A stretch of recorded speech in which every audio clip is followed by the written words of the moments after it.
पिता की अपने बेटे या बेटी की जिंदगी में कितनी अहमियत होती है ये हम सब जानते हैं, लेकिन क्या सभी को अपने पिता का प्यार और साथ मिल पाता है? नमस्कार, आदाब।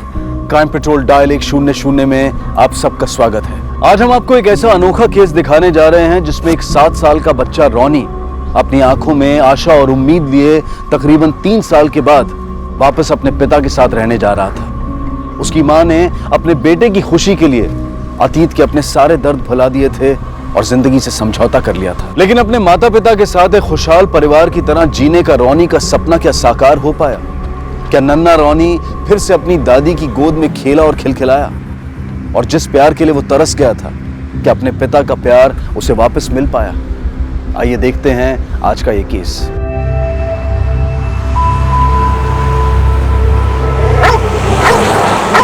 तो खुश हो ना? तो हम पापा के पास रहने जा रहे हैं। हाँ, मैं बहुत खुश हूँ। एक बार फिर सोचो श्रेया, मुझे लगता है तुम्हारा घर वापस लौटना सही नहीं है। मैं समझ रही हूँ तुम क्या कहना चाहती हो प्रशांत, लेकिन रॉनी के लिए मैं इस रिश्ते को एक और मौका देना चाहती हूँ। इस बढ़ती उम्र में उसे अपने पापा का प्यार और दादी का दुलार दोनों की बहुत जरूरत है। सूरज, कभी तो एक आदमी एक मर्द की तरह रिएक्ट किया करो, और आप खड़े रह के सिर्फ तमाशा देखिए, कुछ बोलिए मत।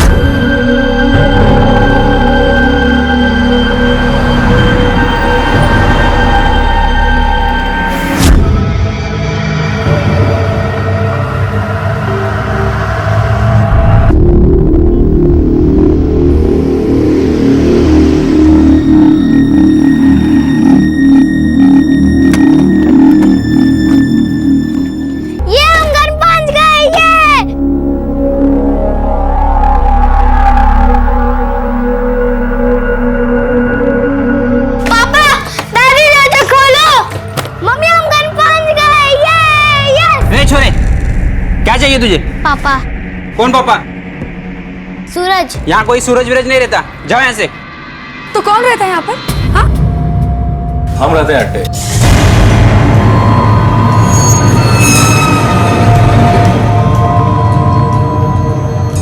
और माँ और सूरज कहाँ है? पिछले 6 महीने से गायब है वो। क्या?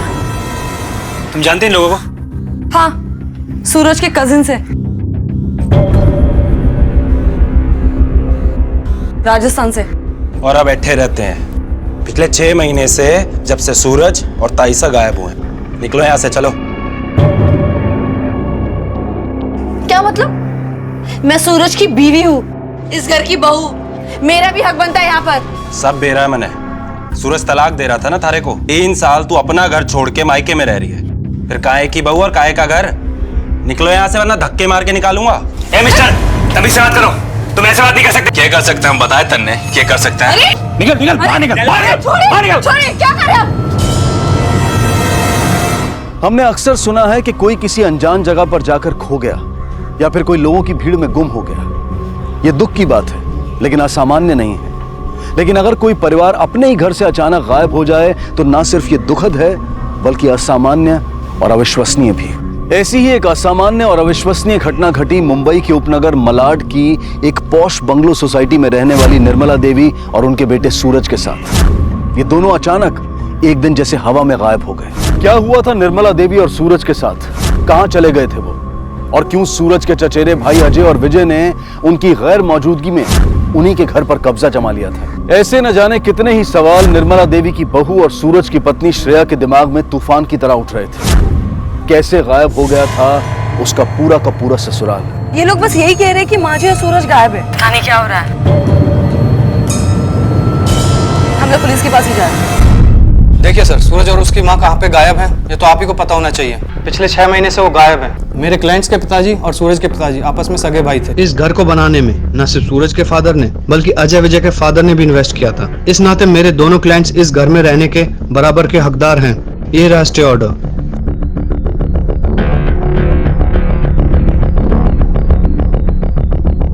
लेकिन श्रेया जी मिस्टर सूरज की धर्मपत्नी है। भले ये दोनों 3 सालों से अलग रह रहे हो, लेकिन डाइवोर्स नहीं हुआ है, तो कानूनन उस प्रॉपर्टी पर इनका भी हक बनता है। और आपके क्लाइंट इन्हें वहां से निकाल नहीं सकते। आप दोनों में से किसी ने भी अपने चचेरे भाई और ताइसा के गुमशुदा होने की रिपोर्ट क्यों नहीं की? तो जब तक मिस्टर सूरज और निर्मला देवी का पता नहीं चल जाता या कोर्ट इस बारे में कोई ऑर्डर नहीं दे देती, तब तक श्रेया जी भी उस घर में आपके क्लाइंट के साथ रहेंगी। ठीक है, मंजूर है। आपने बताया कि आपकी और सूरज की डाइवोर्स के बारे में बातचीत चल रही थी और इसीलिए आप बीच बीच में उनसे मिलने आती थी।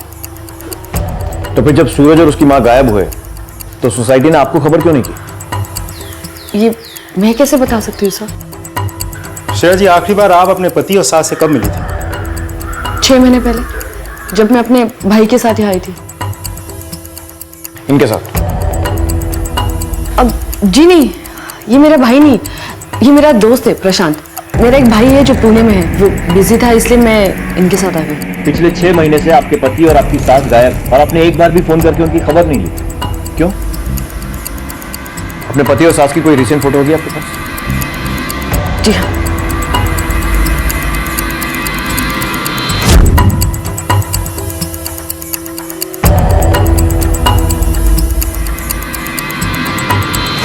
सूरज शेखावत और उनकी मां निर्मला देवी के बारे में कुछ बता सकते हैं आप? सूरज बहुत ही अच्छा आदमी था साहब, वो हमेशा अपने काम से काम रखता था। सर, जब से निर्मला जी के यहाँ बहू आई है ना, तब से उनके यहाँ झगड़े शुरू हो गए थे। बड़े ही सीधे साधे लोग थे, उनसे भला किसी की क्या दुश्मनी हो सकती है? सूरज और निर्मला कहीं चले गए, कोई कहता है विदेश गए और कोई कुछ। उनके जाने के बाद उनका घर खाली पड़ा था, कुछ इलाके के गुंडों ने आके उनके घर पर कब्जा कर लिया था। सर, सूरज को और उसकी मदर को कांटेक्ट करने की हमने बहुत कोशिश की, लेकिन उनके फोन स्विच ऑफ जा रहे थे। हमारी सोसाइटी का हर मेंबर जानता है कि इस घर को बनाने में सूरज के पिता के साथ साथ उसके चाचा का भी काफ़ी इन्वेस्टमेंट है। उनका पैसा भी लगा और उनकी मेहनत भी लगी है, तो इस नाते से उनका भी बराबर का हक बनता है।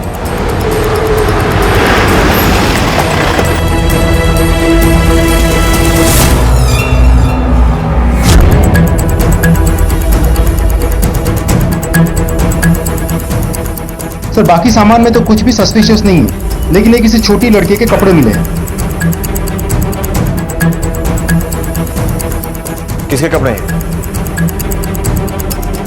So I have no idea. साहब, जब हम अट्ठे आए तब यहाँ कोई ना था। उससे पहले कौन रहता था कौन नहीं रहता था हमें कुछ ना पता।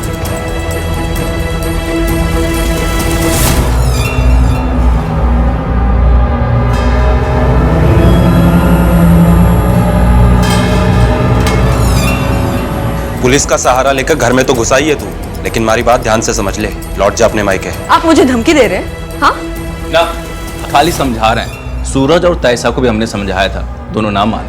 हमारा काम था समझाना, जो तू मानी तो ठीक, जो तू ना मानी तो देखी जाएगी। चल। हेलो श्रेया, कहाँ पर है तू? माँ,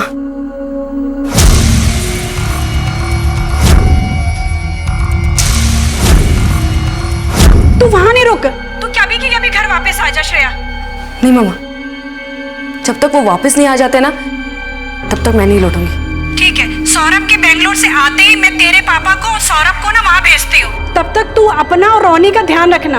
ओके मामा।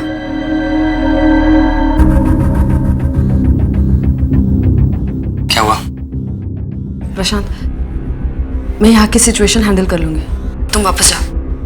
तुम्हें क्या लगता है मैं वाकई तुम्हें यहाँ छोड़कर चला जाऊंगा इन लोगों के साथ? मैं तुम्हें कभी नहीं छोड़कर जाऊंगा। मम्मी, मम्मी जल्दी यहाँ पर आओ, देखो जादू क्या कर रहा है। मेरी बात नहीं सुन रहा। क्या हुआ? देखो ना, मेरी बात नहीं सुन रहा। क्या? जादू, जादू, 6 महीने पहले गायब हुई निर्मला देवी की लाश उन्हीं के बंगलों के लॉन में पाई गई। अब तक जिसे पुलिस एक गुमशुदगी का केस मानकर चल रही थी, वो अब एक खून के केस में तब्दील हो गया था। लेकिन अब पुलिस के सामने यह सवाल था कि क्या सूरज की भी हत्या कर दी गई थी या फिर वो जिंदा था। मुझ पर शक कर रही? पिछले 3 सालों से मैं यहाँ पर रही भी नहीं हूँ। तभी तो हम समझ नहीं पा रहे हैं कि पिछले 3 साल से अपने पति और इस घर से दूर रहने के बाद अब अचानक ऐसा क्या हो गया कि आप हमेशा के लिए इस घर में लौट आना चाहती हैं। मैंने आपसे कहा ना, मैंने ये डिसीजन सिर्फ और सिर्फ अपने बेटे के लिए लिया है। सर, हम कोई गिरे पड़े लोग नहीं हैं, खाते पीते खानदान से हैं। सर, मेरा, मेरे पति का और मेरे देवर का, हमारे ताईसा के खून से कोई लेना देना नहीं है। सर, मुझे पूरा शक है कि ये सब सूरज के कजिन्स नहीं किया है। क्योंकि कई सालों से उनके और सूरज के बीच में प्रॉपर्टी का केस चल रहा है और बहुत बार तो उन्होंने धमकियां भी दी है। बहुत कमजोर दलील दे रही हैं आप। अगर ये मान लिया जाए कि आपकी सास निर्मला देवी की तरह सूरज का भी कत्ल हुआ है, तो उस केस में ये प्रॉपर्टी आपके नाम पर होगी, इन दोनों के नाम पर नहीं। तो आपको फायदा पहुंचाने के लिए ये दोनों खून क्यों करेंगे? सर, मैं जानती हूँ कि कई सालों से मेरे और सूरज के बीच में रिलेशन ठीक नहीं है, लेकिन मैं कभी भी उनके साथ कुछ गलत नहीं कर सकती। प्लीज बिलीव मी सर, मैंने कुछ नहीं किया है। आपकी सास की तरफ का कोई और रिश्तेदार जिसे उनकी मौत से फायदा हो सकता था? जी नहीं, उनके दूर के रिश्तेदार थे, लेकिन बहुत सालों से बातचीत नहीं थी। मुझे नहीं लगता कि विकास अंकल के अलावा कोई और उनके करीब था। ये कौन है? विकास कपूर, वो माँ जी के खास दोस्त हैं और इस बंगलो सोसाइटी के सेक्रेटरी। और आपके हस्बैंड मिस्टर सूरज, वो क्या काम करते हैं? वो किसी प्राइवेट फाइनेंस में काम करता था, लेकिन 1 साल पहले उसने बुटीक में पार्टनरशिप की थी किसी मालिनी डे लेडी के साथ। ठीक है। निर्मला की फॉरेंसिक और पोस्टमार्टम रिपोर्ट। इसके हिसाब से उसकी डेथ 6 महीने पहले हुई थी। कॉज ऑफ डेथ सर किसी ने भी ये किया है। वो कत्ल करने के बाद लाश को ठिकाने लगाकर निकलने की जल्दी में था, और इसी जल्दबाजी के चलते उसने लाश को गहरा नहीं दफनाया और बॉडी इस तरह हमारे सामने आ गई। निर्मला जी के शरीर पर जेवर थे, लेकिन वो वैसे के वैसे ही हैं। इसका मतलब उसे जेवरों की नहीं पड़ी थी। यानी कि ये मर्डर लूट के इरादे से नहीं हुआ? शायद, या ये भी हो सकता है कि कातिल को जिस चीज की तलाश थी वो जेवरों से काफी कीमती है। मुझे लगता है वो लड़की जिसके कपड़े और सामान हमें सूरज के बंगले पर मिला था, उसका इस केस से कोई ना कोई कनेक्शन तो है।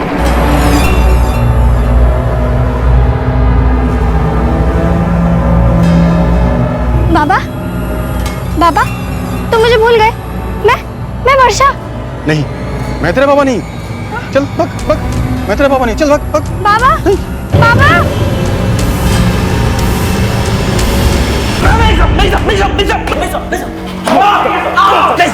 नहीं हमने कुछ नहीं किया था। बोल, क्यों मारा अपनी ताई को? हाँ, सूरज कहाँ है? क्या क्या उसके साथ? हमें ना पता साहब। अगर हमें उन्हें मारना ही होता तो इतने साल इंतजार ना करते साहब। धमकी दिया करते थे ना उसे फोन पर, सोचा होगा कि डर जाएगा वो, प्रॉपर्टी तुम्हारे नाम कर देगा। और जब उसने ऐसा नहीं किया तो ये रास्ता चुना। ये बात सच है सर, मैंने 2-4 बार उसे धमकियां दी, लेकिन उसे जान से मारने के बाद हमने सपने भी नहीं सोचे साहब।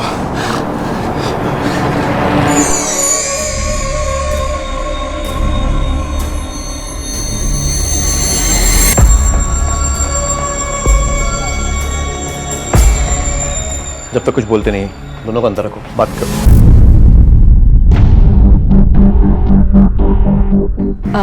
मालिनी डे, सूरज की एक्स बिजनेस पार्टनर। बुटीक में पार्टनरशिप की थी किसी मालिनी डे लेडी के साथ। कुछ आइडिया है आपको क्या हुआ सूरज के साथ, या फिर कहाँ है वो? एक्चुअली जब से हम दोनों बिजनेस से अलग हुए हैं तो एक दूसरे के साथ कभी कांटेक्ट हुआ नहीं हमारा। आखिरी बार कब कांटेक्ट हुआ था उससे? आखिरी बार आई थिंक जनवरी। मतलब 6 महीने पहले? या। और उसके बाद आपकी कोई बातचीत नहीं हुई? नो। मान लीजिए सूरज ने आपके साथ 1 साल पहले पार्टनरशिप की थी और 6 महीने पहले उसे तोड़ दिया, कोई वजह?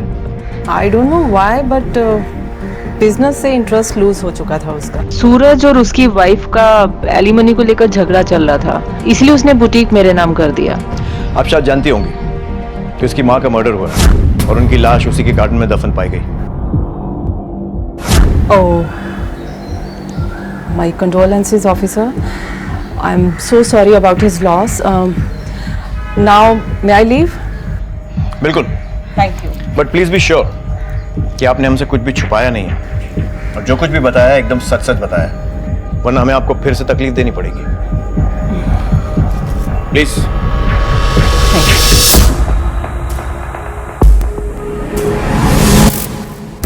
3 साल गुजरने के बाद भी हमारा डिवोर्स नहीं हुआ, इसकी वजह एलिमनी नहीं है सर, इसकी वजह हम दोनों हैं। हम दोनों ये फैसला नहीं ले पा रहे थे कि हमें एक दूसरे से अलग हो जाना चाहिए या इस रिश्ते को एक और मौका देना चाहिए। पति की कमियों और अच्छाई के बारे में उसकी पत्नी से बेहतर और कोई नहीं जान सकता।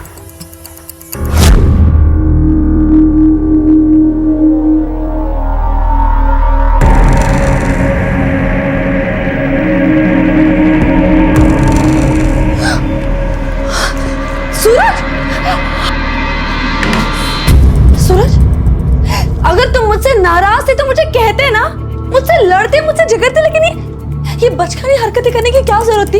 हाँ, कभी तो एक आदमी एक मर्द की तरह रिएक्ट किया करो। प्रॉब्लम्स और मुश्किल सिचुएशन का सामना करने की हिम्मत नहीं थी उनमें, और उनका यही बिहेवियर हमारे रिश्ते की सबसे बड़ी प्रॉब्लम बन गया था, जो वक्त के साथ इतना बिगड़ गया कि मुझे उनसे अलग होने का फैसला लेना पड़ा। सूरज अपना फैसला नहीं ले पा रहे थे, और जब मैंने फैसला लिया तो वो माँ जी के साथ जो कुछ भी हुआ है उसके बाद मेरे लिए ये जानना बहुत जरूरी है कि सूरज कहाँ है और कैसा है। सॉरी फिलहाल के लिए आप जा सकते हैं। सर ये सूरज तो काफी उलझा हुआ आदमी लगता है, शायद उससे अपने प्रॉब्लम्स हैंडल नहीं हो पा रही थी, इसलिए वो घर छोड़ के भाग गया कहीं। सर लेकिन इससे निर्मला जी के मर्डर की गुत्थी तो सॉल्व नहीं होती। गौर करने वाली बात यह थी कि सूरज और उसकी मां पिछले 6 महीने से गायब थे, लेकिन उनके रिश्तेदारों या पहचान वालों में से किसी ने भी उनकी मिसिंग कंप्लेंट नहीं लिखवाई थी। निर्मला देवी की लाश मिलने के बाद पुलिस ने इस खून की तहकीकात तो शुरू की, लेकिन उनकी हर कोशिश, हर जांच किसी भी नतीजे पर नहीं पहुंच पा रही थी। इस केस को सुलझाने के लिए पुलिस के लिए 2 बातों को जानना बेहद जरूरी था। पहली ये कि सूरज जिंदा है या नहीं, और अगर वो जिंदा है तो कहां है, और दूसरी ये कि वो बच्ची जिसके कपड़े सूरज के घर से मिले थे वो कौन है और उसे कोई क्यों नहीं पहचानता है, ना घर वाले ना पड़ोसी। वो कौन है और कहां है। हेलो सर, ये रहे अजय और विजय के बेल पेपर। कोर्ट ने तुम दोनों को बेल दे दी है, इसलिए जाने दे रहा हूं, लेकिन अगर जरा सी भी भनक लगी ना कि इस केस में तुम्हारा हाथ है, घसीट कर वापस लाऊंगा। निकलो। एक बात नोटिस की है, जब भी कभी हम इन दोनों भाइयों के खिलाफ कोई एक्शन लेने जाते हैं, इनका लॉयर हमेशा तैयार रहता है पेपर्स लेकर। यस सर, जब श्रेया पूना से आई तो वकील स्टे ऑर्डर लेकर आ गए। फिर जब निर्मला देवी की बॉडी हमें गार्डन से बरामद हुई और शक के आधार पर हमने दोनों भाई को गिरफ्तार किया, फिर ये वकील बेल के पेपर्स लेके आ गए। सर ये सब देखकर तो ऐसा लगता है जैसे इन्हें पहले से ही पता है कि क्या प्रॉब्लम आने वाली है, और ऐसा तभी हो सकता है जबकि इन दोनों ने जुर्म किया हो या फिर करवाया हो। ये थोड़ी स्ट्रॉन्ग और लॉजिकल तो है, लेकिन उतनी नहीं है कि सबूत के तौर पर इनके खिलाफ यूज की जा सके। इन दोनों भाइयों पर, श्रेया पर 24 घंटे नजर रखो, लेकिन उससे भी ज्यादा जरूरी उन सवालों के जवाब ढूंढना है जिनका इस केस से शायद ताल्लुक है, और बहुत गहरा ताल्लुक है। जैसे कि वो लड़की जिसकी कपड़े और सामान हमें सूरज के घर से मिला था, वो कौन है और इस वक्त का। उस लड़की का पता लगाना हमारे लिए बहुत जरूरी है, और सूरज का भी। अगर उसे भी अपनी माँ की तरह मार दिया गया है तो उसकी लाश कहाँ है, और अगर वो जिंदा है तो कहाँ है, और अब तक सामने क्यों नहीं आया।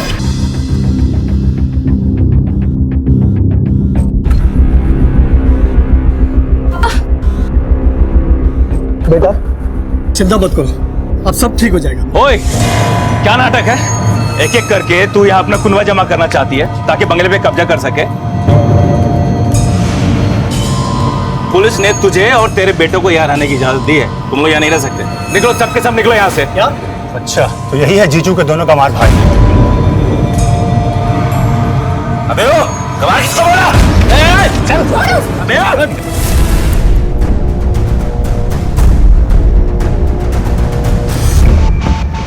सर, निर्मला जी और सूरज के कॉल रिकॉर्ड के बारे में अभी भी सेवा सेल से एक मेल आया है। कॉल रिकॉर्ड के मुताबिक निर्मला जी का फोन 12 जनवरी तक ही यूज किया गया था, लेकिन सूरज का फोन 15 मार्च तक यूज की गई थी।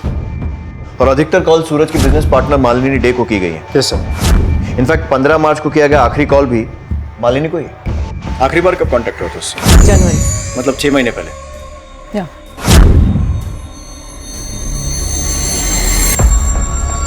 ओ आइए बैठिए। कहिए कैसे आना हुआ? कुछ सवाल पूछने थे आपसे। मेरे ख्याल से मैं उस दिन आपको मिल चुकी हूँ पुलिस स्टेशन में और सब कुछ बता भी चुकी हूँ। अब क्या बाकी रह गया पूछना?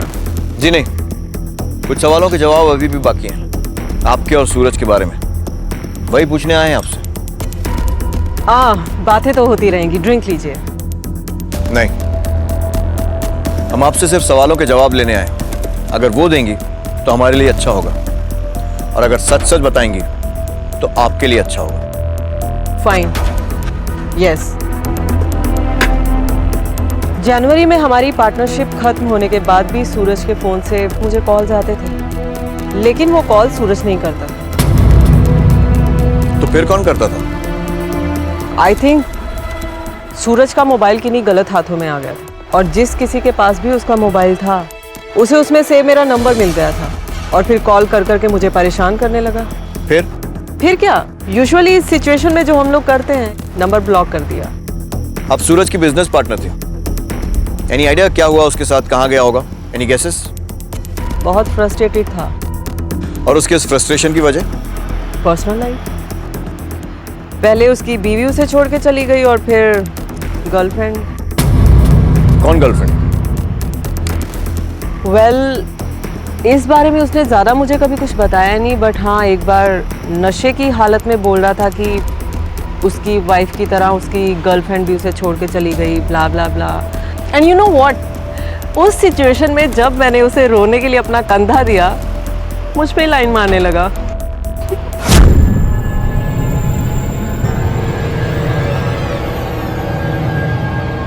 हे, क्या हुआ? I am so alone Malini, बहुत अकेला हो गया हूँ मैं। Come on, why are you crying like a kid? मैं हूँ ना यार, I'm always there with you. Hey, क्या कर रहे थे तुम? Love you Malini. एक मिनट। I think कुछ गलत फहमी हो गई है तुम्हें। We are just good friends. That's all. अब अगर आपके सवाल खत्म हो गए हों तो मैं अपना ड्रिंक एंजॉय करना चाहूँगी। मैं आए? बिल्कुल। सिर्फ ये ध्यान रखिएगा कि अगर सूरज के गायब होने से आपका कुछ भी लेना देना है तो 2-4 ड्रिंक्स एक्स्ट्रा एंजॉय कर लीजिए, क्योंकि जेल में हम ये सब सर्व नहीं करते। सर, सूरज के कॉल रिकॉर्ड में रितु नंदन नाम की एक लेडी का नंबर है, जिसके साथ सूरज हर बुधवार को फोन पर बात करता था। नंबर राजस्थान का होगा, तो हो सकता है ये लड़की ही सूरज की वो गर्लफ्रेंड है जिसके बारे में मालिनी हमें बोल रही थी। या फिर शायद वो उसकी गर्लफ्रेंड नहीं है, बल्कि कोई दोस्त या बिजनेस एसोसिएट है। इस मालिनी की बातों पर ज्यादा यकीन नहीं करना चाहिए, क्योंकि सूरज के ना होने से जिन लोगों को फायदा पहुंचता है उस लिस्ट में उन दोनों कजिन्स श्रेया और श्रेया के वन साइडेड लवर प्रशांत के बाद इस मालिनी का भी नाम है। सूरज के जाने से केस उन दोनों के फेवर में हो जाता है। श्रेया को बंगला मिलता है और बाकी प्रॉपर्टी, और प्रशांत को श्रेया। लेकिन सर, इससे मालिनी को क्या फायदा होता? क्योंकि सूरज ने मालिनी के साथ अपने पार्टनरशिप तो गायब होने से पहले ही तोड़ दी थी। ऐसा मालिनी का कहना है, लेकिन सच क्या है किसी को नहीं मालूम।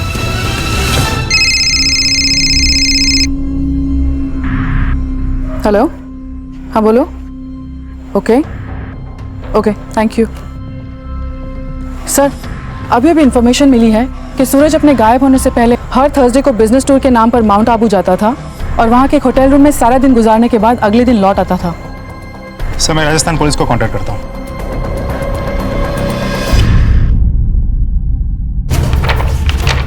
जी सर। सूरज सर हमारे यहाँ के रेगुलर कस्टमर हैं, हर थर्सडे आते हैं वो अपनी वाइफ के साथ यहाँ। नहीं, मैं सूरज के साथ कभी माउंट आबू गई नहीं। सीसीटीवी कैमरा है आपके यहाँ? यस सर, मुझे उसकी फुटेज चाहिए होगी। Okay sir.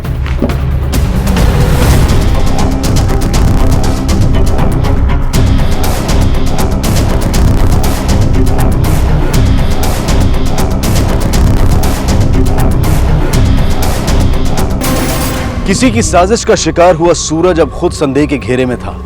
माउंट आबू के उस रिजॉर्ट की सीसीटीवी फुटेज में सूरज के साथ एक महिला दिखाई दे रही थी, जिसे रिजॉर्ट का स्टाफ और मैनेजर सूरज की पत्नी बता रहे थे। लेकिन सूरज की पत्नी श्रेया का कहना था कि वो कभी उसके साथ माउंट आबू गई ही नहीं थी। तो फिर कौन थी यह महिला और उसका सूरज के साथ क्या रिश्ता था?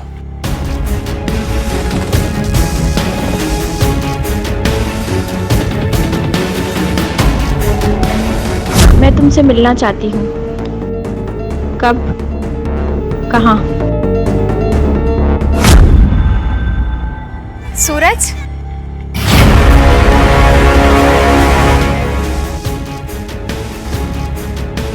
चौंक गई?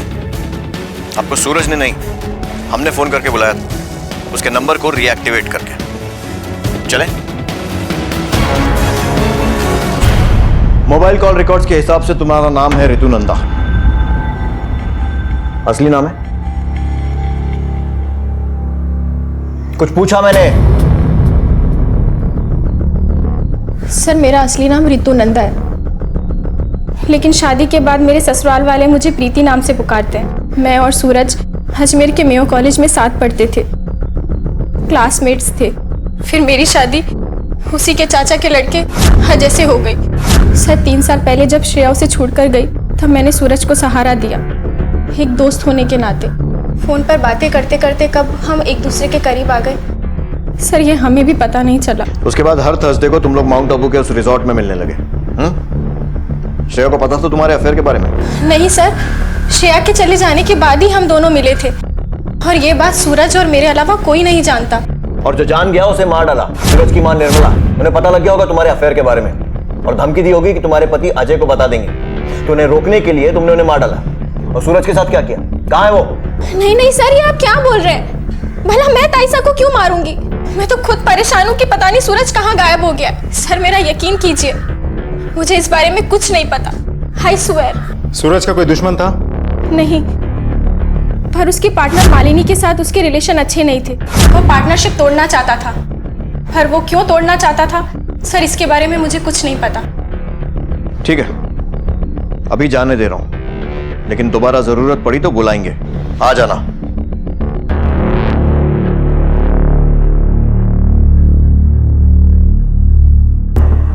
क्या लगता है सर, सच बोल रही है?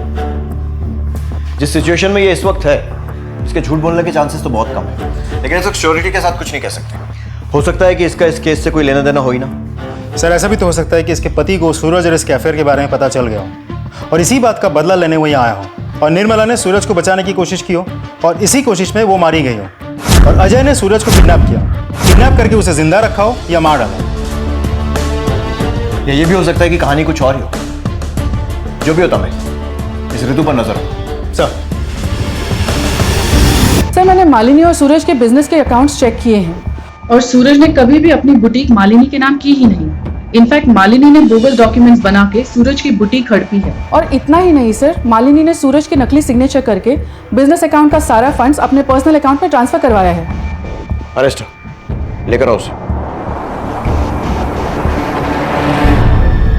सूरज अचानक से गायब हो गया था।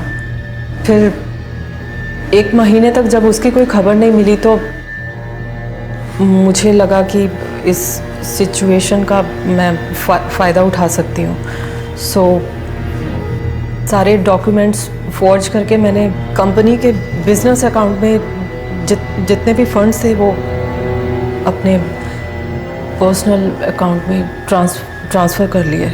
मान लीजिए आई एम श्योर कि सब कुछ बिल्कुल वैसा ही हुआ होगा जैसा आपने अभी बताया, सिवाय एक छोटी सी डिटेल को छोड़कर कि ये सब आपने सूरज के गायब होने के चलते नहीं, बल्कि खुद सूरज को गायब करके किया है। तो अब ये भी बता दीजिए कि सूरज कहाँ है और क्या किया आपने उसके साथ। नो इंस्पेक्टर, देखिए जो भी सच था मैं आपको बता चुकी हूँ। सूरज के गायब होने से मेरा कोई लेना देना नहीं। हमने सूरज की उस गर्लफ्रेंड को भी ढूंढ निकाला है जिसके बारे में आपने बताया था। ऋतु नाम है उसका और आप जानती हैं उसे, फिर भी आपने हमें उसके बारे में नहीं बताया। लेकिन ऋतु ने बताया कि सूरज के गायब होने से पहले आप दोनों के रिलेशंस काफी खराब हो चुके थे, काफी लड़ाइयां होती थी दोनों में। Such a lawyer she is. Inspector झूठ बोला है आपसे, उसने फंसाना चाहती है वो मुझे। क्यों? ऐसी क्या दुश्मनी थी उसकी आपसे? वेल, उसे लगता था कि मेरे और सूरज के बीच में अफेयर है। एंड यू कांट बिलीव, एक बार उसने मुझे सामने से फोन करके बोला कि सूरज से दूर रहो, जबकि ऐसा कुछ नहीं था। ट्रस्ट मी, मेरे और सूरज के बीच में कुछ भी नहीं था। ऐसे किसी इंसान को जानती हैं जिसकी सूरज से दुश्मनी थी, या फिर ऋतु जैसा कोई और खास दोस्त? वेल, दुश्मनी के बारे में तो I don't know, but yes, ये अपने गायब होने से कुछ दिन पहले सूरज मिस्टर विकास कपूर उनके बहुत करीब आ गया था। एक इंसान जिसकी वाइफ उसे छोड़कर चली गई हो, जिसकी वजह से वो डिप्रेशन में जीने लगा हो, उसका अकेलापन दूर करने के लिए उसे जीने की हिम्मत देना कोई क्राइम तो नहीं है। आफ्टर ऑल वो मेरी बेस्ट फ्रेंड का बेटा था वो, और मैं उसे अकेला कैसे छोड़ सकता था। निर्मला जी से कितने सालों से दोस्ती थी आपकी? 25 सालों से। उस वक्त उनके हस्बैंड की मौत हो चुकी थी। और उस मुश्किल वक्त में आपने उनका साथ दिया, जो आज तक उनके कत्ल के पहले तक कायम रहा। जी हाँ। एक सीधा सवाल पूछता हूं मिस्टर कपूर, क्या आपका और निर्मला जी का अफेयर था?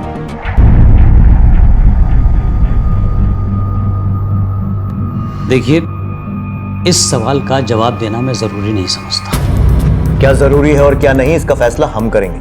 आप सिर्फ सवालों के जवाब दीजिए। जी हाँ, निर्मला जी और मेरे बीच में अफेयर था, जिसका पता सूरज को चल चुका था, और इसी वजह से सूरज और निर्मला जी के बीच में थोड़ी बहुत टेंशन रहती थी। Thank you for your cooperation. आप जा सकते। Okay, thank you. अगर इसकी बात में जरा सी भी सच्चाई है तो हो सकता है कि सूरज अपनी माँ और उसके अफेयर की बात को बर्दाश्त नहीं कर पाया और गुस्से में आकर उसका कत्ल कर दिया और फरार हो गया। पुलिस को अब तक ये तो पता चल गया था कि सूरज का अफेयर अपने ही चचेरे भाई की पत्नी यानी कि अपनी भाभी से चल रहा था, लेकिन अभी तक ये गुत्थी नहीं सुलझ पाई थी कि क्या निर्मला देवी की हत्या का कारण सूरज का अपनी भाभी से प्रेम संबंध था या कुछ और कौन था जिसने सूरज को बंधक बनाया था और उसे इस तरह से मार पीट कर वो क्या हासिल करना चाहता था। प्लीज छोड़ दो मुझे जाने दो प्लीज। मैं साइन नहीं करूंगा, बिल्कुल साइन नहीं करूंगा। पापा को क्या हो गया? देखो मम्मा, जल्दी क्या हो गया पापा को? जल्दी यहाँ पर आ, देखो ना। रानी, रानी, रानी, रानी, रानी, रानी, रानी, पापा, पापा, पापा, सर, पापा, क्या हुआ? पापा, रानी कहीं नहीं मिल रहा। पता नहीं रानी? सर, तूने बाहर देखा क्या रानी को? नहीं दीदी, मैं तो अपने कमरे में सो रहा था। मैंने भी काफी देर से नहीं देखा उसे। पापा, वो मेरे साथ इधर ही सो रहा था, पता नहीं कहाँ चला गया पापा। वो दिखाई नहीं रहा, मैं सो गया पापा। ये क्या है? पर अगर चाहते हो कि रोनी सही सलामत रहे और वापस लौट कर आ जाए तो अजय और विजय के खिलाफ दर्ज कराए सारे केस वापस ले लो। सारा, सारा, सारा, दोनों का हमारे भाइयों को भी छोड़ो। सारा, वो मेरा बच्चा, मेरा बच्चा को किडनैप कर रहे हैं। मेरा बच्चा, कुछ नहीं होगा, कुछ नहीं होगा रोनी को। तू बैठ, मैं हूं ना बेटा। मेरा बच्चा। Hello, police station. सर, उन्होंने मेरे बच्चे को किडनैप कर लिया। उन्होंने धमकी भी दी है कि वो मेरे बच्चे को मार डालेंगे। आप मेरे बच्चे को बचा लीजिए ना, मेरे रोने के अलावा और कोई नहीं है दुनिया में। आप मेरे बच्चे को बचा लीजिए पापा, आप बोलिए ना, मेरे बच्चे को बचा लीजिए। देखिए, हाँ बेटा, सुनिए, कुछ नहीं होने देंगे आपके बच्चे को। वो नोट कहाँ है? बेटा,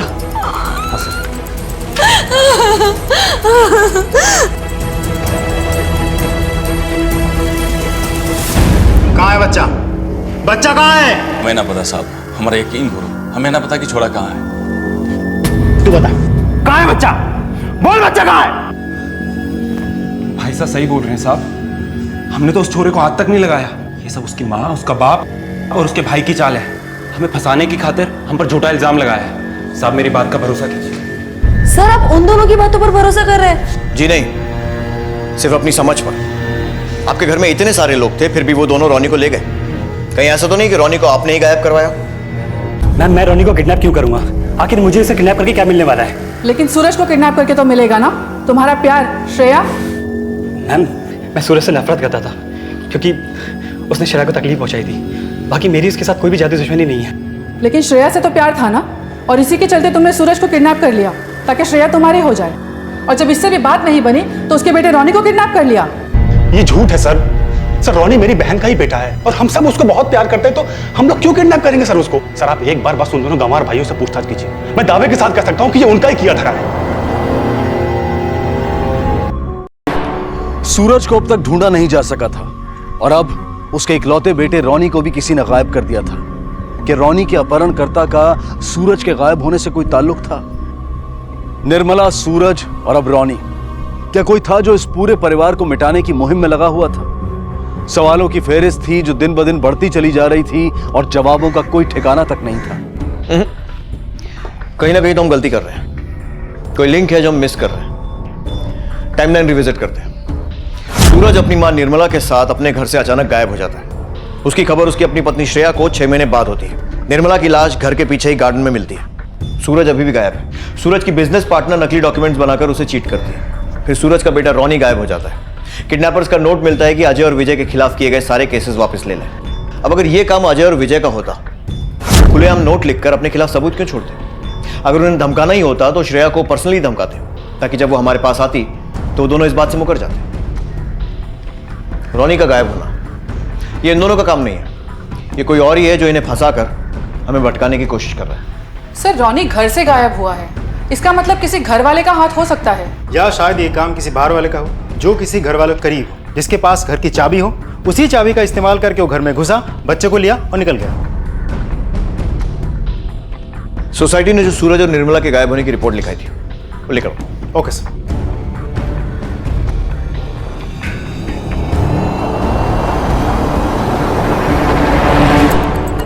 सर, सोसाइटी के सेक्रेटरी मिस्टर विकास कपूर ने रिपोर्ट लिखवाई थी। सूरज का घर जब खाली पड़ा था तब उस एरिया के कुछ बदमाशों ने उस घर पर कब्जा कर रखा था।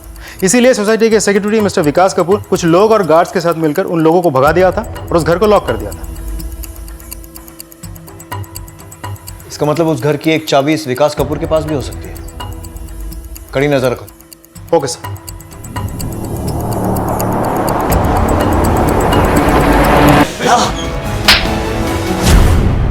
निर्मला और मेरे बीच में कभी कोई अफेयर नहीं था।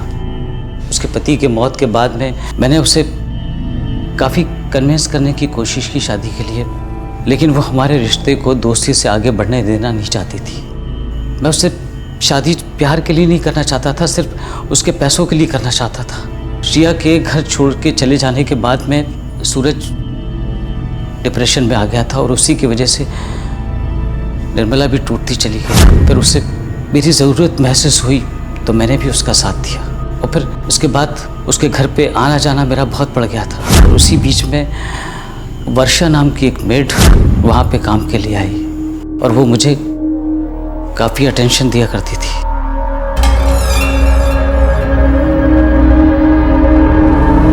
जब एक दिन मैं वहाँ पे पहुँचा तो निर्मला घर पे नहीं थी, वर्षा अकेली थी। फिर उसकी माँ को मैंने 25 साल दिए थे। उसकी कीमत मैं चाहता था, लेकिन सूरज नहीं माना। वो कहता था कि मेरा जो पैसा है वो रोनी का है और वो ये हक मुझे नहीं लेने देगा, इसीलिए मैंने उसके बेटे को उठवा लिया। इस बात से इनकार नहीं किया जा सकता कि अक्सर धोखा वही खाते हैं जो आंखें बंद करके यकीन करते हैं। अगर निर्मला देवी ने अपनी आंखें मूंद कर विकास कपूर पर भरोसा ना किया होता तो उन्हें उसके हाथों अपनी जान नहीं गंवानी पड़ती और ना ही सूरज को इतने जुल्म सहने पड़ते। ना विकास कपूर उस गरीब मासूम बच्ची वर्षा को अपनी हवस का शिकार बना पाता, जो असल में उसके चेहरे में अपने गुजरे हुए पिता का चेहरा देखा करती थी। लेकिन मलाड पुलिस ने हार नहीं मानी और आम जनता के विश्वास को बनाए रखते हुए वर्षा को आखिरकार खोज निकाला। वर्षा इस वक्त न्यायिक हिरासत में अपना इलाज करवा रही है।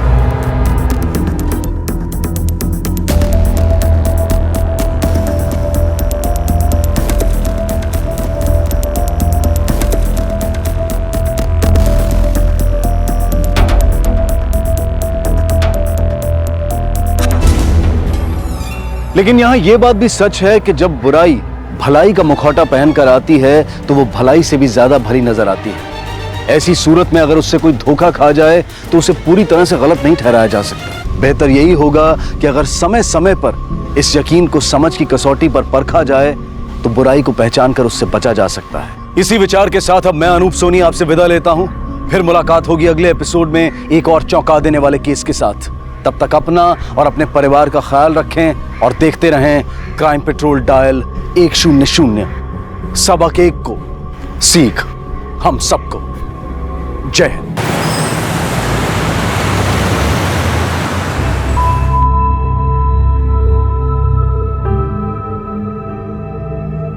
बाय मितू।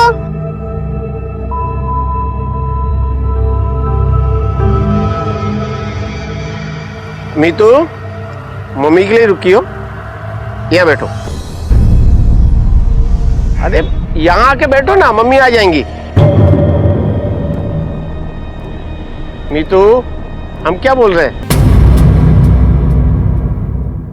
अपनी मां का इंतजार करती 12 साल की मीतू ने कभी सोचा भी नहीं होगा कि उसका इंतजार खत्म होगा अपनी मां की मौत के इस खौफनाक मंजर के साथ। एक पल के लिए मानो सबकी दुनिया थम सी गई थी और मन में उठा था सवालों का सैलाब। आरती का इतना दर्दनाक अंत एक आत्महत्या? अगर हाँ तो क्यों, और अगर हत्या तो किसके हाथों और क्यों?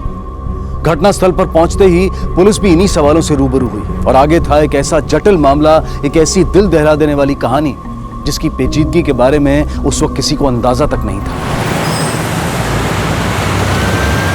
सर, विक्टिम का नाम आरती प्रभाकर है, उम्र 38 साल के आसपास है, इसी स्कूल में काउंसलर है। इसकी 2 बेटियां जो इसी स्कूल में पढ़ती है। फिलहाल मैंने दोनों को घर भेज दिया है।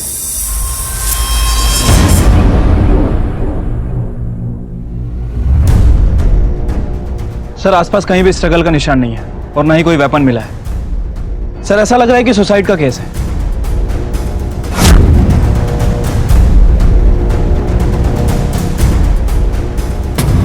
पता करना होगा इस बात का कि प्रभाकर की कहीं सुसाइड टेंडेंसी तो नहीं थी। फैमिली, कलीग्स और फ्रेंड्स सबसे पूछताछ करो। Right sir. और यहाँ स्कूल में देखो इसके पर्सनल डेस्क के यहाँ कोई लॉकर है क्या? ओके। तलाशी लेनी है। ओके सर, चलो।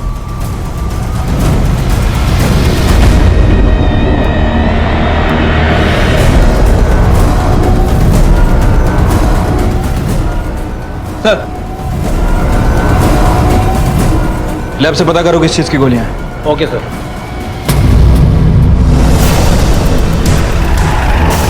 डिप्रेशन में ली जाती हैं ये गोलियां। आरती के पास से मिली, उसके स्कूल से। डिप्रेशन? तुम्हें नहीं पता इसके बारे में? आरती ने कभी कुछ मेंशन नहीं किया? नहीं, कभी नहीं। मतलब पहली बार देख रहा हूँ ये गोलियां। तुम्हें कभी लगा नहीं कि आरती टेंशन में, स्ट्रेस्ड है? टेंशन में तो वो हमेशा ही रहती थी सर।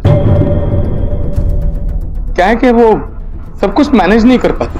स्कूल में फोकस करेगी तो घर में कुछ ना कुछ प्रॉब्लम, घर पे ध्यान देगी तो स्कूल में कुछ ना कुछ संभल नहीं पाती थी। और तो बच्चियों पे तो ध्यान भी नहीं था। जो मन में आए वो करो। आपकी बातों से तो ऐसा लग रहा है कि आप दुखी कम और नाराज ज्यादा थे अपनी बीवी से। नहीं सर, ऐसा तो कुछ नहीं है। जब आरती की मौत हुई उस समय तुम कहाँ थे? सर, मुंबई गया था ऑफिस के काम से। सप्ताह में 3 दिन जाना पड़ता है। आप दोनों के बीच का संबंध कैसा था? मतलब कोई झगड़ा वगैरह कभी हुआ? नहीं सर, कभी नहीं। मतलब नॉर्मल था सब, अच्छा था। आपकी बेटियां कहाँ हैं? हमें उनसे बात करनी है। रीमा, मीतू, ये पुलिस अंकल आए हैं, आपसे कुछ बात करनी है।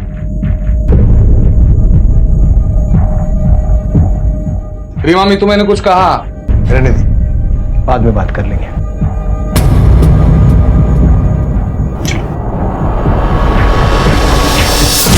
सर, आरती जी स्कूल में काउंसलर थी, वो सबकी प्रॉब्लम सॉल्व करती थी, इसलिए हमारे बिल्डिंग के लोग भी उन्हें अपनी प्रॉब्लम बताते थे। लेकिन सर, वो खुद सुसाइड कर लेंगे ऐसा बिलीव नहीं होता।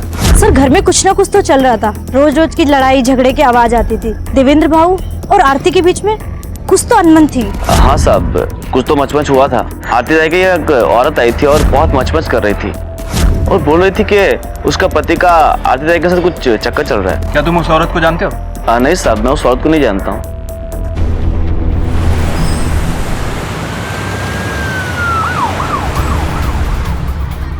Sir, Aarti was a good counsellor और आजकल स्कूल में काउंसलर होना इतना ज़रूरी हो गया बिकॉज बच्चों को क्या क्या प्रॉब्लम्स हो सकती हैं सोच भी नहीं सकते आप। आरती मैम के बारे में कुछ जानते हो?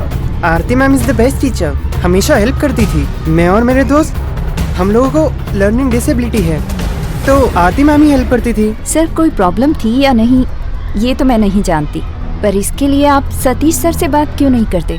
वो दोनों बहुत अच्छे दोस्त थे, ज्यादातर साथ में ही रहते थे। हम बस अच्छे कलीग्स थे, दोस्त थे, सब बातें शेयर किया करते थे, डिस्कस किया करते थे। आरती आपसे बातें शेयर किया करती थी? कोई ऐसी बात जिससे पता चले कि वो डिप्रेशन का शिकार थी? सर, वैसे स्ट्रेस तो सभी को होता है।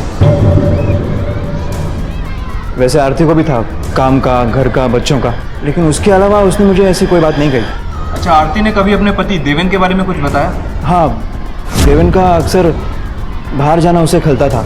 वो चाहती थी कि देवेन के साथ ज़्यादा टाइम बिताए, देवेन उसके कामों में मदद करे, बस उसके अलावा तो उसने मुझे कुछ नहीं कहा। सर, आरती का पति बोलता है कि सब कुछ ठीक है, वहाँ सतीश भी बोल रहा है कि सब कुछ नॉर्मल है। सर, दोनों ही अफेयर की बात को डिसमिस कर रहे हैं।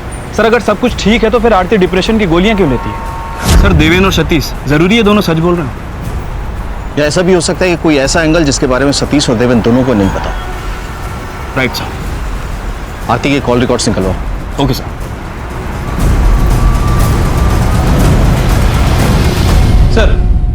आरती प्रभाकर की पोस्टमार्टम रिपोर्ट और फोन रिकॉर्ड्स आ गए। फोन रिकॉर्ड्स में कुछ मिला? Yes sir. इस नंबर से आरती प्रभाकर को कई बार मैसेज किए जाते थे। इसका नंबर है ये? सतीश इनामदार। सर कहीं सतीश ने ही आरती को सुसाइड के लिए मजबूर तो नहीं किया? सुसाइड नहीं पाटिल, मर्डर। ये देखो, आरती की मौत ऊपर से नीचे गिरने के बाद नहीं हुई, उससे पहले हुई। हेड इंजरी, उसके सर के पिछले हिस्से में इंजरी है, इंटरनल ब्लीडिंग। ऊपर से जब वो नीचे गिरी, मुंह के बल गिरी थी, उसका जबड़ा टूट गया था, खून निकलता था, लेकिन मौत की वजह इंटरनल ब्लीडिंग है। सर इसका मतलब आरती को मारने के बाद ऊपर से नीचे फेंका गया। इसका मतलब है कि आरती डिप्रेशन पिल्स ले रही थी। सर कहीं प्यार व्यार का चक्कर तो नहीं? या फिर देवेन, शायद उसे आरती के अफेयर के बारे में पता चल गया था और उसने ही मारा उसे। एक काम करो, देवेन और सतीश दोनों के कॉल रिकॉर्ड्स निकलवाओ और स्कूल के सीसीटीवी फुटेज चेक करो। Right sir. हाँ तो मिस्टर देवेन, उस दिन तुमने हमसे कहा था कि तुम मुंबई में थे। जी सर। लेकिन तुम्हारे फोन रिकॉर्ड बता रहे हैं कि तुम नागपुर में थे। क्या चालू है? झूठ बोला था ना तुमने कि दोस्त हो तुम लोग। रात के 2 बजे फोन कॉल और ये नेक्स्ट डे रात के 1:30 बजे। दोस्त थी ना तुम्हारी, दोस्त को बेवक्त फोन करते हैं रात में। और एग्जैक्टली उन 3 दिनों में जब उसका पति देवेन अपने काम के सिलसिले में घर से बाहर था। झूठ बोला था मैंने सर। एक्चुअली मैं आरती से प्यार करने लगा था। ये बात मैंने उसे कई बार कही थी, लेकिन उसे इन सब में इंटरेस्ट नहीं था। इसीलिए गुस्से में तुमने उसे मार दिया। नहीं सर, मैंने उसे नहीं मारा है। मैं ऐसा आदमी नहीं हूँ। मेरी फैमिली है, बीवी है, बच्चा है। मैं सिर्फ उसे प्यार करता था। मर्डर मैं सोच भी नहीं सकता सर। हमने तुम्हारे ऑफिस में भी पता किया है, उनका मुंबई में कोई भी काम नहीं चलता है। तुमने वहां भी झूठ बोल के रखा है कि 3 दिन तुम घर से काम करते हो। क्या चालू है? दोनों जगह झूठ बोल रहे हो। बोलता है या फिर अपने तरीके से पूछूं? जी मैं मुंबई में था ही नहीं सर, कभी गया ही नहीं। मैं यही होता हूँ नागपुर में, बस घर पे नहीं रहता हूँ हफ्ते के 3 दिन। मेरी एक दूसरी फैमिली है सर, बीवी है, बेटा है। उन्हें दूसरे फ्लैट पे रखा है, रेंट पे। और ये बात आरती को पता थी? जी नहीं सर, वो नहीं जानती। और इसीलिए आरती को रास्ते से हटाने के लिए तुमने मार दिया? नहीं सर, मैंने ऐसा नहीं किया सर। आरती को मैंने नहीं मारा। मैं तो उसके स्कूल के आसपास भी नहीं गया। आप चाहो तो चेक कर लो। स्कूल जाने की क्या जरूरत है? किसी और को भेजकर भी तो मरवा सकता है ना? नहीं सर, लेकिन मैं सर क्यों मारूं उसे? सर सच कहूं तो आरती के सैलरी पे घर चलता था मेरा। उसकी कमाई से तो पॉसिबल होता था ये सब। दो फैमिली मेंटेन करना। इस वक्त आरती की मौत हुई, तू कहाँ था? मैं 4th फ्लोर के कॉरिडोर में था सर। अकेला था या कोई साथ था तेरे? अकेला था सर। कोई और था वहां जो कंफर्म कर सके? नहीं सर। इसका मतलब तेरे पास कोई चीज नहीं है जो साबित कर सके कि तू टेरेस पे नहीं था। सर मेरा विश्वास कीजिए, मैंने आरती को नहीं मारा है। मैं क्यों मारूं उसे? इनफैक्ट मैं तो आरती के लिए अपनी बीवी वानी को डिवोर्स देने वाला था, क्योंकि मुझे उम्मीद थी कि कभी ना कभी वो देवेन से तंग आकर मेरे पास। और तेरी पत्नी जानती थी कि तू आरती से प्यार करता है? Yes sir. इसी बात को लेके हमारे बीच में झगड़े भी होते थे। सर ये देवेन सच बोल रहा है। फोन रिकॉर्ड के हिसाब से देवेन उस दिन नागपुर में ही था। सर देवेन के पास कत्ल करने का मोटिव है, लेकिन मौका नहीं। सर कहीं ऐसा तो नहीं कि देवेन ने ये काम किसी और से करवाया हो? सतीश के पास मौका भी है और मोटिव भी, क्योंकि उसके पास कोई भी ऐसा गवाह नहीं था जो ये साबित कर सके वो टेरेस पे नहीं था, कहीं और था। सर कंफर्म है, आरती की मीटिंग में जाकर जिस औरत ने आरती से झगड़ा किया था वो सतीश की पत्नी वानी है, और आसपास के लोगों ने भी उसे पहचाना है। वानी इनामदार, इसने आरती को धमकी भी दी थी। अनिल, इसके फोन रिकॉर्ड्स निकलवा, पता करते हैं कि ये कत्ल के वक्त कहाँ है। Right sir. अब मैंने कहा था ना रश्मि आंटी, ये है रश्मि। अरे आंटी क्यों, मम्मी बोलो ना। आज से ओके बेटा। और ये यश है। यश तुम्हारी नई बहन है। से हाय। हाय पापा, और रूम नहीं है? मैं लड़कियों के साथ अपना रूम शेयर नहीं करूंगा। एटलीस्ट पुराने घर में मेरा खुद का रूम तो था। या चैम्प, PS पोर्ट अभी तो घर पे आए और अभी से नाराजगी। सर आरती प्रभाकर के बारे में एक लीड मिली है। एज ए काउंसलर आरती प्रभाकर का सोशल मीडिया पर एक अकाउंट है जिसमें कई लोगों ने उसे मैसेज भी किए। सर उन मैसेज में एक मैसेज ऐसा भी है जिसमें उसे गालियां भी दी गई है। सर आरती ने वो मैसेज तो डिलीट कर दिया, लेकिन हमने उस कंप्यूटर का आईपी एड्रेस ट्रेस कर लिया है, जिससे उसे मैसेज भेजे गए। किसका कंप्यूटर? ईशान इनामदार, आरती की स्कूल में ही पढ़ता है। ईशान इनामदार? यस सर, सतीश का बेटा। सर हो सकता है कि उसे आरती और सतीश के बारे में पता चल गया। चलो अच्छा है, माँ से तो बात करनी थी, माँ और बेटे दोनों से बात करते हैं, लेकिन उससे पहले स्कूल में जाके ईशान के बारे में इंफॉर्मेशन इकट्ठी करें। Right sir. Ishan? No sir, Ishan क्या प्रॉब्लम करेगा? वो तो अच्छा स्टूडेंट है, वो तो कैप्टन भी है फुटबॉल टीम का। अच्छा बेटा, ईशान ने कभी आरती मैम के बारे में कुछ कहा तुमसे? Ishan used to hate her. Ishan Aarti ma'am से हेट क्यों करता था? आरती मैम और ईशान के पापा सब साथ में घूमते थे और बातें करते थे, जो ईशान को पसंद ही नहीं था।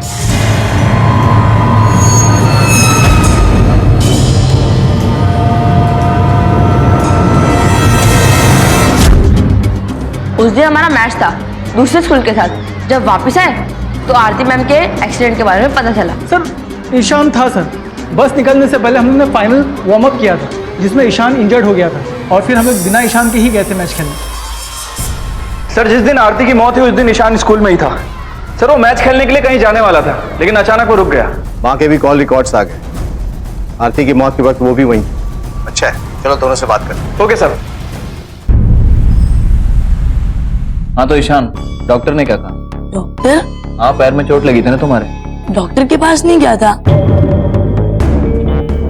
माइनर इंजरी थी ना, अपने आप ही ठीक हो गई। अपने आप ठीक हो गई या पैर में चोट ही नहीं लगी थी? झूठ बोला था ना तुमने इंजरी के बारे में। मैं झूठ वूठ नहीं बोलती। वो आरती को लगता है कि वो मेरे पति को मुझसे छीन लेगी। मैं उसके घर भी गई थी उसको समझाने के लिए। देखो आरती, मेरे पति से दूर रहो। जब देखो तब उन पर डोरे डालती रहती हो, तुम्हें शर्म नहीं आती?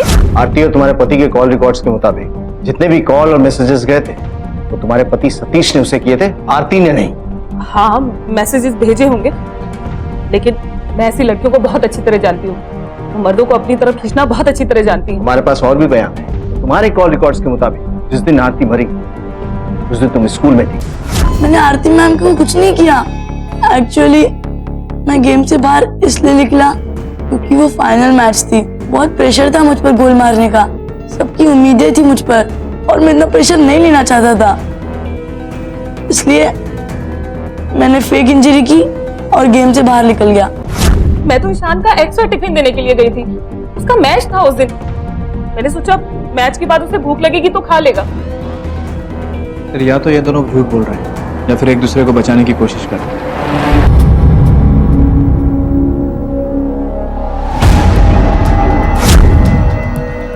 मीतू, मीतू, मीतू।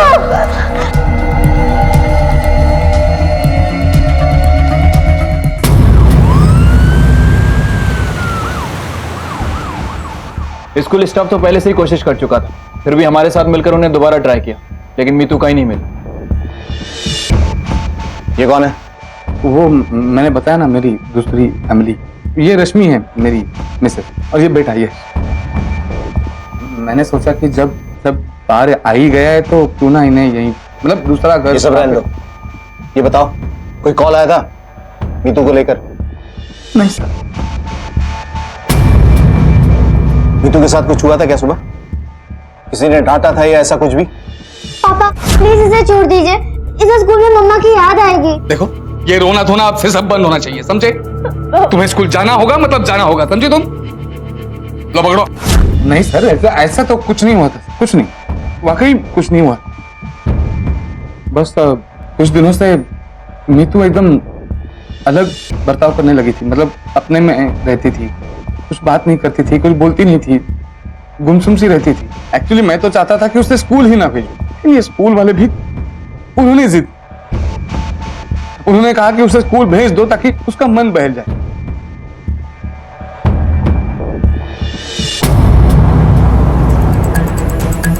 देवेन की दूसरी पत्नी का कॉल रिकॉर्ड्स निकल रहा। आरती की मर्डर से सबसे ज्यादा फायदा उसी का हुआ, उसी का रास्ता साफ। राइट सर, अब नई फैमिली आसानी से उसके साथ रह सकती है। एग्जैक्टली।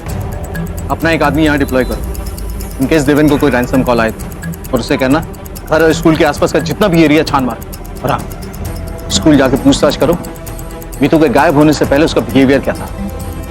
और एक बार वहां जाओगे तो रीमा से बात करना, क्योंकि पता नहीं मुझे बार बार ऐसा लग रहा है कि कुछ कहना चाहती हो और घर में बाप के डर से शायद कुछ नहीं कर पाई। Right sir.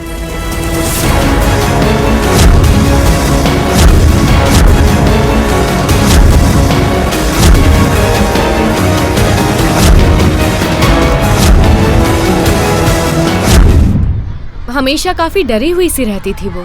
बड़ी बहन रीमा के बिना तो वो हिलती तक नहीं थी। रीमा काफी ध्यान रखती थी उसका। सर मैंने खुद मिस्टर प्रभाकर को फोन किया था उन्हें समझाने के लिए। ये एक प्रोफेशनल ओपिनियन है आपके लिए कि आप मीतू को कुछ दिनों के लिए स्कूल ना भेजें। She is scared. अगर वो डरी हुई है तो आप लोग क्या कर रहे हो मैडम? हाँ, स्कूल की भी कोई जिम्मेदारी बनती है या नहीं बनती है? क्या आपने भी सीख लिया है अपनी जिम्मेदारी दूसरों पर डाल देना? पर वो नहीं माने। रीमा बेटा, अगर तुम कुछ भी जानती हो तो प्लीज हमें बता दो। छोटी से छोटी इन्फॉर्मेशन भी हमारे काम की। रिसेंटली मीतू से तुम्हारी कुछ बात हुई? कुछ कहा उसने तुमसे? वो कुछ बात नहीं करती थी, बस आप उसे ढूंढ लीजिए सर। अच्छा, तुम्हारे पापा देवेन, उन्होंने कुछ कहा था मीतू से? कभी डाटा वगैरह कुछ ऐसा? वो स्कूल नहीं आना चाहती थी और पापा उसे यहाँ आने के लिए फोर्स करते थे। That's it। सर मीतू तो स्कूल आना ही नहीं चाहती थी सर, डर लगता था उसे। उसका फादर जबरदस्ती उसे स्कूल भेजता था। सर उसकी नई फैमिली, सर कहीं ऐसा तो नहीं कि नई फैमिली और स्कूल के चक्कर में वो घर छोड़कर भाग गई हो? क्योंकि सर अभी तक कोई भी हमें कॉल नहीं आया। सर किडनैपिंग की कोशिश हो सकती है। Okay sir.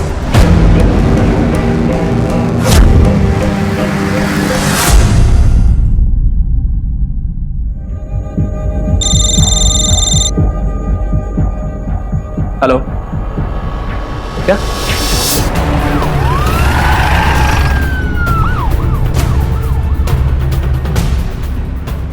सर, कबीर ने मीतू को इस एरिया के आसपास देखा था। मैंने भी इस एरिया के आसपास छानबीन की तो मुझे ये बैग मिल गई। देखो इसमें क्या है।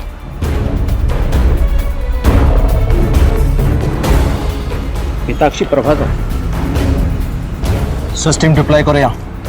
फिर से एक बार चप्पा चप्पा छान मारो, एक भी स्पॉट छूटना नहीं चाहिए। Right sir.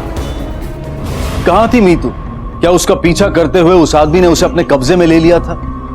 एक तरफ पुलिस मीतू को खोजने में लगी हुई थी और दूसरी तरफ आरती की मौत के मामले में संदिग्धों की सूची बढ़ती चली जा रही थी। देवेन, सतीश, सतीश की पत्नी वानी, ईशान, लेकिन किसी के भी खिलाफ एक सबूत तक नहीं मिल पाया था। हेलो, मैं एसएस हॉस्पिटल से बात कर रही हूँ। पुलिस आपकी बेटी मीतू को एसएस हॉस्पिटल लेकर आई है। आप जल्दी से यहाँ आ जाइए। डॉक्टर, मैं देवेंद्र प्रभाकर, वो मीता की छोटी बेटी है, वो एडमिट है यहाँ पे, फादर। अच्छा, वो जो पुलिस को सड़क पर बेहोश मिली थी? जी सर, वही। तबीयत कैसे है उसकी? कंडीशन स्टेबल है उसकी, शॉक में है वो। अभी इसमें समय लगेगा। एक इम्पॉर्टेंट बात है, बच्ची की फिजिकल रिकवरी तो हो गई है, लेकिन मेंटल रिकवरी में टाइम लगेगा। शायद काउंसलिंग की भी जरूरत पड़े। रेप हुआ है उसका। आपको उसने कभी कुछ बताया नहीं, या घर में कभी किसी और को? क्योंकि ऐसी हालत में बच्चे नॉर्मल बिहेव नहीं करते। सर मेरी बेटी लापता थी तो कैसे बात? ये रेप अभी नहीं हुआ है, पहले हो चुका है। जो रेप वुंड्स हैं, जो घाव हैं, वो काफी पुराने हैं।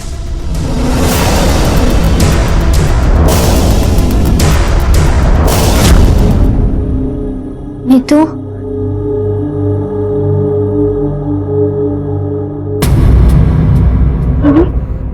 क्या कर रही है?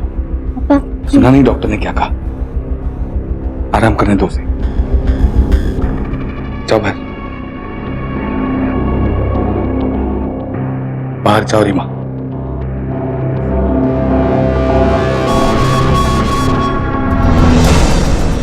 मार्टिन सर, मीतू के कपड़े, अंडरगारमेंट्स सारे फॉरेंसिक लैब भिजवा दो। होपफुली सीमेंट स्टेन मिलना चाहिए। और स्कूल में जाकर पूछताछ करो, सबको स्क्रूटनाइज करो, कलीग, स्टाफ, स्टूडेंट, सबको, कोई छूट। Right sir. आरती की आत्महत्या से शुरू हुई जांच उसकी हत्या में तब्दील होकर अब एक और अपराध से जुड़ चुकी थी, मीतू का बलात्कार। जहां आरती की हत्या की जांच सबूतों के अभाव में थम सी गई थी, वहीं मीतू के साथ एक नहीं बल्कि बार बार हुए बलात्कार ने पुलिस और इस केस से जुड़े अन्य लोगों को चौंका दिया था। इस घिनौने बलात्कार की वजह से 12 साल की मीतू असीमित मानसिक और शारीरिक पीड़ा महसूस कर रही थी। वो लगातार तनाव सह रही थी, और बदकिस्मती से ना तो वो इसके बारे में किसी को बता पाई और ना ही उसके माता पिता को इस बात की भनक थी।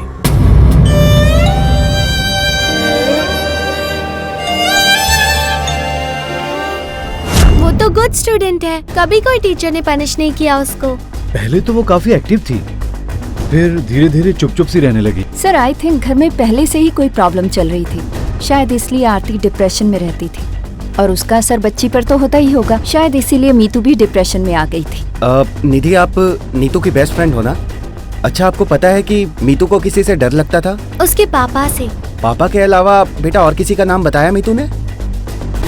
Secret friend. बेटा डरो मत, किसका नाम बता रहे थे आप? उसका एक सीक्रेट फ्रेंड था, मुझे उसका नाम तो मालूम नहीं, लेकिन वो बॉय ही है। मीतू उसे बोलती थी कि वो स्पेशल फ्रेंड है। वो मीतू के लिए गिफ्ट्स लाता था, सबसे मस्त गिफ्ट्स। अब आपने देखा है कभी उसे? नहीं। Special friend?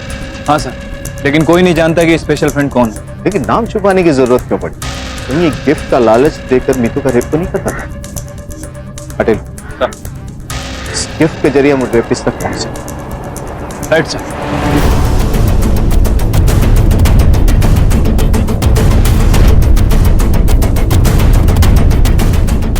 सर, सारे नए किसके हैं ये सारी चीजें मीतू की नहीं है। मीतू हर बार पापा से ये सारी चीजें मांगा करती थी, लेकिन पापा ने उसे कभी नहीं दिलाई थी। जितने भी गिफ्ट्स हैं एनालिसिस के लिए जब्त कर लो। Right sir.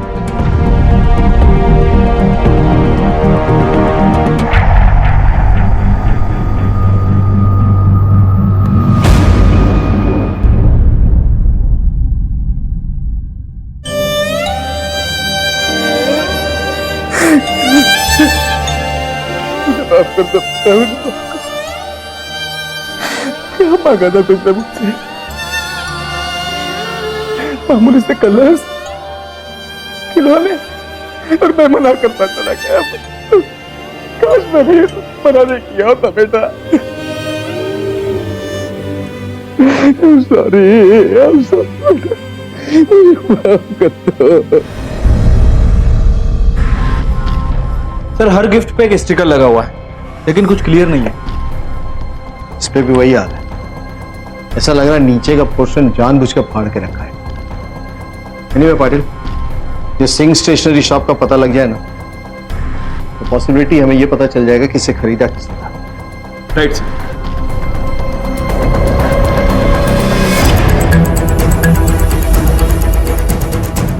ये सारे गिफ्ट आपकी दुकान के हैं?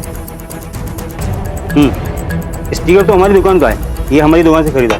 बता सकते हैं कि किसने खरीदा था? इसे कैसे बता सकते हैं साहब, कितने लोग आते हैं, कितने खरीद के जाते हैं। फिर भी इतने सारे आइटम कोई एक साथ तो नहीं खरीदता ना, कोई तो रेगुलर कस्टमर होगा ना आपका। हाँ याद आया, अब इनामदार साहब है ना, उनका बच्चा आता है यहाँ पर, उनका खाता चलता है यहाँ पर। नाम बता सकते हैं उसका? एक मिनट सर। ईशान इनामदार। ईशान इनामदार? सतीश इनामदार का लड़का? हाँ वही, उसके पापा टीचर है ना स्कूल में, उन्हीं का लड़का है। ये तुम्हारा है ना? ये भी तुम्हारा है ना? ये सब तुम्हारे हैं? ये सब मेरे ही हैं और स्कूल में चोरी हुए थे।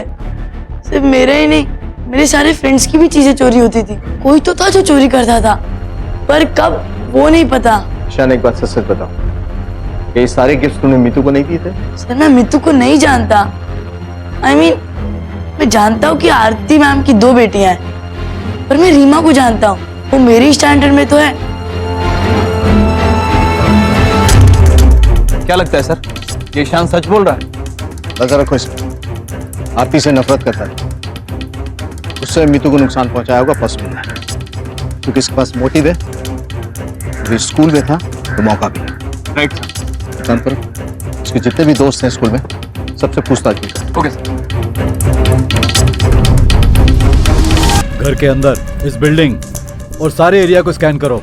अगर इनमें से किसी ने मर्डर किया ना, तो वो कपड़ा हमें आसपास ही मिलना चाहिए। Right sir. और सुनो, जितने भी लोग हैं सब पे कड़ी नजर रखो, शायद कोई सबूत मिटाने की भी कोशिश करे। Okay sir.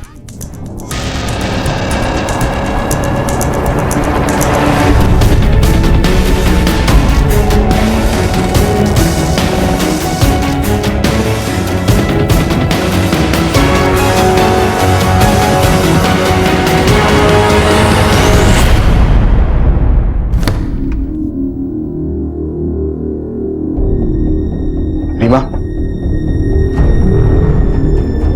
इसी चुन्नी से मीतू का गला घोटा गया था ना? जब तुम ये फेंक रही थी ना, हमारे कांस्टेबल ने देख लिया था।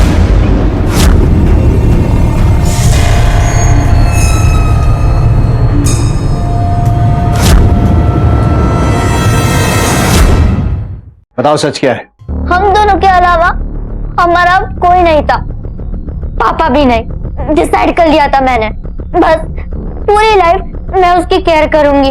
लेकिन हर रात वो बस एक ही बात करती थी, एक ही चीज मांगती थी। इसलिए मैंने मीतू की मदद की। बेहद दुखद और दयनीय अंत सिर्फ मीतू का नहीं, उसके परिवार का। अपने पति की अपेक्षाओं का भार झेलती आरती की दुर्दशा और फिर उसकी हत्या, फिर छोटी बेटी का बलात्कार और उसकी हत्या उसकी अपनी ही बहन के हाथों। कितना भयंकर होगा वो मानसिक और शारीरिक तनाव जिससे बचने के लिए मीतू मौत को गले लगाने के लिए तैयार थी। मीतू की मौत की जिम्मेदार सिर्फ रीमा नहीं है, बल्कि वो अपराधी है जिसने उसके साथ बलात्कार किया। वो पिता है जिसकी सख्ती ने उसे अजनबियों से तोहफे लेने पर विवश किया। वो सौतेली मां है जिसने उसे ममता की बजाय उपेक्षा दी। लेकिन कानून के अनुसार मीतू की हत्या रीमा के हाथों हुई। कोर्ट ने रीमा को काउंसलिंग का आदेश दिया है, लेकिन दो सवाल अब भी कायम थे। किसने किया था मीतू के साथ बलात्कार और कौन था आरती का हत्यारा? क्या ये दोनों अपराध वाकई में आपस में जुड़े हुए थे? सर, मीतू के यूनिफॉर्म की फॉरेंसिक रिपोर्ट।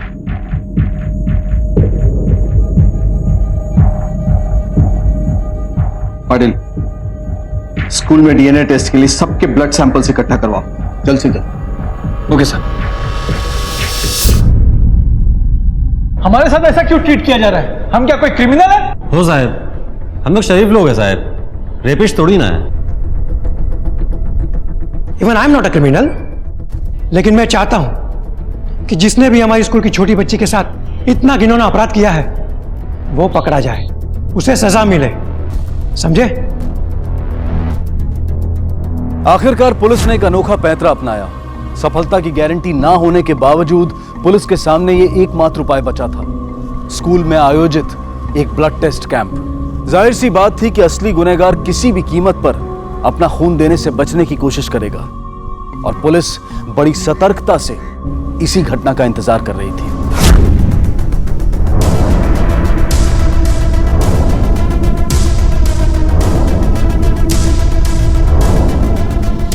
एक मिनट।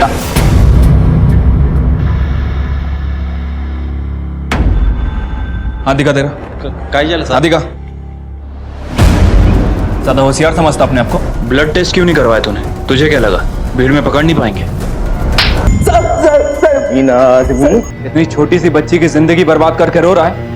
अब ये बोल कि आरती को क्यों मारा? नहीं साहब, आरती मैडम को नहीं मारा। तूने ही आरती को मारा है, क्योंकि उसे पता चल गया था कि तूने मीतू का रेप किया है, इसलिए तूने आरती को मारा और छत से फेंक दिया। अरे नहीं साहब, मैं काय को मारूंगा आरती मैडम को? कौन आदमी कायर मुझको मारेगा? तुम्हें बताएगा? नहीं साहब, मैंने नहीं मारा। आपने बताएगा तू? इसको तब तक मारो जब तक ये कबूल न करे कि इसको आरती को कैसे मारा है। सर, धर्म को बहुत तोड़ा। उसने कबूला है कि इससे पहले उसने 2 और लड़कियों को मोलेस्ट किया था, लेकिन सर आरती के बारे में कुछ नहीं बताया। सर, मुझे लगता नहीं कि आरती की हत्या में उसका कोई हाथ है।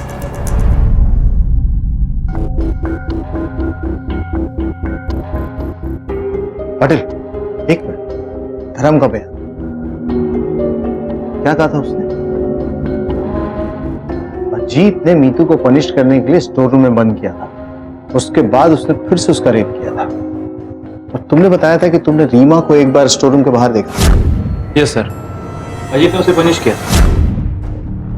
स्टोर रूम के बाहर क्या कर रही थी? अजीब नहीं लगता कि छोटी बहन के बाद बड़ी बहन को सेम पनिशमेंट?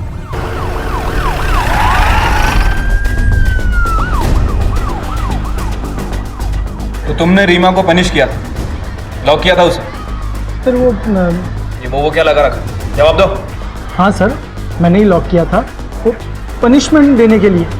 सर, उसने होमवर्क ही नहीं किया था 3 बार सर, 3 बार वो होमवर्क ही नहीं किया और सर पूछो तो बैक एंड सिविंग करती थी। सर मीतू अजीत की क्लास को छोड़कर हर क्लास में डिसिप्लिन रहती थी, पढ़ाई में भी अच्छी थी, लेकिन सर वो अजीत की क्लास में ऐसा क्यों करती थी? ताकि वो उसे पनिश कर सके। लेकिन सर कोई जानबूझकर ऐसा क्यों करेगा? मान लो मीतू के रेप के बारे में रीमा को पता हो और उसने ठान लिया था कि रेपिस्ट को पकड़े, लेकिन वो स्पेशल फ्रेंड, वो रेपिस्ट कौन था किसी ने नहीं देखा था, मीतू ने भी नहीं। उसने देखा था कि सिर्फ वो स्टोर रूम, और यही बात उसने रीमा को बताई। और रीमा को ये उम्मीद थी कि जब वो स्टोर रूम में जाएगी वो रेपिस्ट आएगा और उसे रंगे हाथों पकड़ लेगा। सर इसका मतलब ये हुआ कि रीमा को सब कुछ पता था। रीमा कहाँ है? रीमा कहाँ है? मैं ऊपर है कमरे में। क्या हुआ सर? साहब, अरे साहब क्या हुआ? मीतू का रेप हुआ था। मैं बिलीव ही नहीं कर पाई कि मेरी छोटी बहन का किसी ना एक दिन स्टोर रूम के बाहर से पास होते वक्त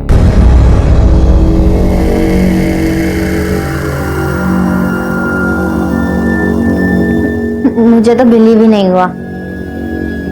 क्यों मम्मा ने मीतू को सच छुपाने के लिए कहा?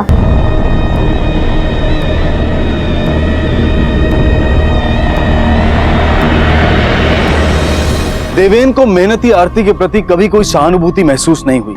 देवेन की निरंतर आलोचनाओं की वजह से आरती डिप्रेशन का शिकार हुई और दो परिवारों की जिम्मेदारी निभाते देवेन ने आखिरकार एक परिवार को खो दिया। खुद एक काउंसलर होने के बावजूद आरती ने अपनी बेटी के बलात्कार पर पर्दा डालने की कोशिश की। अपनी बेटी की बजाय उसने अपनी प्रतिष्ठा की रक्षा करना ज्यादा बेहतर समझा। आखिर ये सब ना होता तो रीमा का गुस्सा इस तरह से आरती और मीतू की मौत का कारण न बनता। 16 वर्ष की उम्र में रीमा पर एक अपराधी होने की मोहर लग चुकी थी। अपने परिवार में संवेदना, सहानुभूति और प्यार की नींव रखी। परिवार को जोड़ते विश्वास को कायम रखी।